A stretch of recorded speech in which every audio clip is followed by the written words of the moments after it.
साथियों, देश में जो चल रहा है, ಅಲ್ಲಿ ಮಾತಾಡಿದಾರಲ್ಲ sir, where did he get?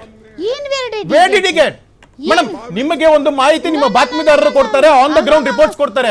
Wear did he get ಅಂತ ನಾನು ಕೇಳ್ತಾ ಇರೋಂತದ್ದು. Very straight answer, very straight question to him. Where did he get is a right question. That's what valid. ಪಾಕಿಸ್ತಾನದ ಪರ ಹೇಳಿಕೆ ಅಂದ್ರಲ್ಲ, ಅದಕ್ಕೆ ಹೇಳಿ ಸ್ವಾಮಿ ನೀವು. ಮೇಡಮ್ ಹಾಗಾದ್ರೆ ನೀವು ಯಾವಾಗ ನೀವು ಮೇಡಮ್ ಇನ್ನೊಂದು ಯಾವಾಗ ಯುದ್ಧ ಮಾಡ್ತೀರಾ? ಏನು ಯುದ್ಧ ಮಾಡ್ತೀರಾ? ಬಿಡ್ತೀನಿ, ನೀವು ಏನೇನೋ ಮಾತಾಡಂಗಿಲ್ಲ. ಏನು ಮಾತಾಡಂಗಿಲ್ಲ ಮೇಡಮ್, ನಾವು ಹೇಳ್ತಾ ಪಾಕಿಸ್ತಾನದ ಪರ ಹೇಳಿಕೆ ಯಾಕೆ ಹೆಂಗೆ ಹೇಳಿ. ಹಾಗಾದ್ರೆ ಅಲ್ಲ, ಒಂದು ನಿಮಿಷ ಕೇಳಿದೆ ಮೇಡಮ್. ಹಾಗಾದ್ರೆ ಯುಪಿಯ ಉತ್ತರ ಪ್ರದೇಶದ ಅಜಯ್ ರಾಯ್ ಏನ್ ಹೇಳಿದ್ರಂತದ್ದು, ರಾಫೇಲ್ ಬಗ್ಗೆ ಏನ್ ಹೇಳಿದಂತದ್ದು? ಅವ್ರದ್ದು ಕೇಳಿಲ್ಲ. ರಾಫೇಲ್ ಬಗ್ಗೆ ಏನ್ ಹೇಳಿದ್ರು?